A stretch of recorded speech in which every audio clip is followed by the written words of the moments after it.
I have a chess miniature to share with you from 1967. This is the game between Bobby Fischer, playing on the white end, and Peter Deli.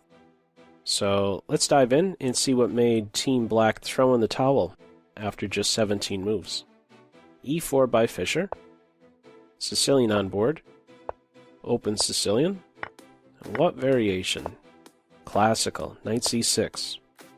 What follows is an attack developed by Bobby Fischer and Fischer-Sozin.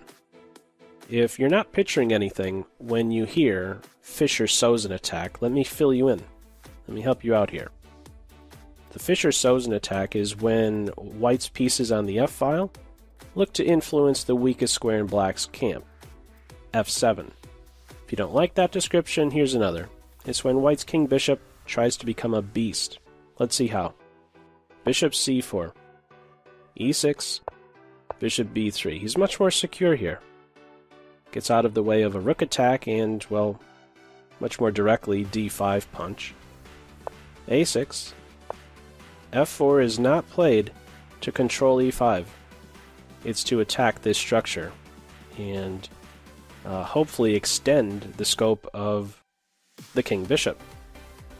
Queen a5. White castles, white gets out of the pin. Knight takes knight. Queen takes knight. And let's just pause for a moment. 10 moves in. A good move here for black would be to develop. Bishop d7, bishop e7. I'd be leaning more towards bishop e7, bringing it to a point where you're now one step away from castling. In the game, however, black goes astray with d5.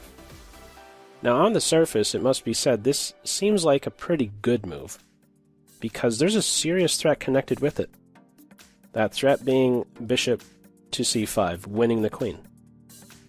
However, white has a perfectly convenient reply to it. Bishop e3 follows. This is something white wanted to do anyhow.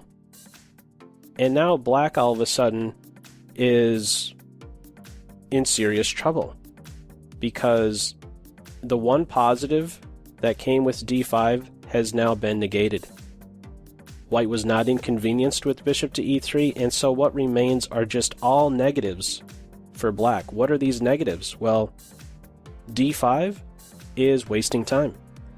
And maybe more importantly, d5 is welcoming exchanges at a moment where black is behind in development. d5 is the point of no return. This position will now be cracked open, and Fischer is simply relentless from here. Knight takes e4, knight takes e4, pawn takes knight, and unlike Mr. Deli, Fischer does not dilly-dally. How creative was that, right? Dilly-dally. First time I got to say that on this channel. Probably be the last. f5, not wasting any time, in other words, taking out e4. White is pushing through with this idea to extend the scope of the bishop.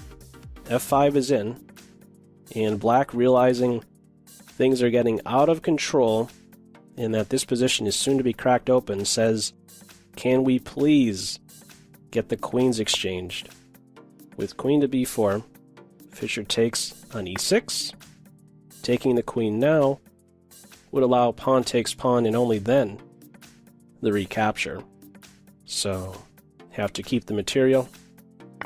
It's already busted at this point, but what is tried is bishop takes e6, bishop takes bishop, pawn takes bishop, and here's the pop quiz of this game. 15 moves in, 2 more moves, and black throws in the towel. What does Fischer play next? If you'd like to, go ahead, pause the video, see if you can find the best continuation. Okay, in the game, we had rook takes bishop. The queen has to recapture, otherwise queen takes queen. And now just one more move. What is this exactly? How good a move is it? Well, queen to a4, and yeah, black throws in the towel. Why? Well, maybe black was only anticipating a move like queen takes e4 here. throwing a punch at these two, but that could be defended with queen to e7. After queen to a4, what does black do? Let's look at the choices for the king. Going here? No. Going here? No. Running somewhere else with the king like this? Well, that's not going to work either. He's going to get hunted down by all of the white pieces. Crazy pig on board. How are you stopping queen c7?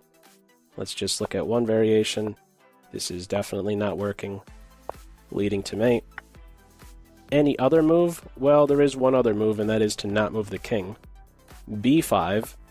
However, after b5, what would follow is queen takes e4, and this move is now that much more powerful. She's no longer striking at e6 and b7, but rather the rook in the corner. There is not queen e7 to defend. What does this mean? The rook has to move. The queen is able to invade. We know what happens if the king goes to these two squares, bishop move or rook move. The rook has to block, and the typical piling up on the pinned piece with bishop to b6 following will soon win the rook. There's no way to save the game here for Team Black. The threat here is queen c6, and to simply scoop up the rook next. Black saw this already at the point of queen to a4, knew what was going to happen after b5, queen takes pawn, and basically all three pieces would be attacking the king, and this rook on the h8 square will not be contributing at all. So, a 17 mover, a quick kill, black wasted time, white simply punished Team Black for not getting on with development, opening up. Black trying to open up the position when he was behind the development was simply shot right down. Anyhow, feel free as usual to leave any feedback to this video in the comments section below. Hope you're having a great day, and I'll catch you in the next video. That's all for now. Take care.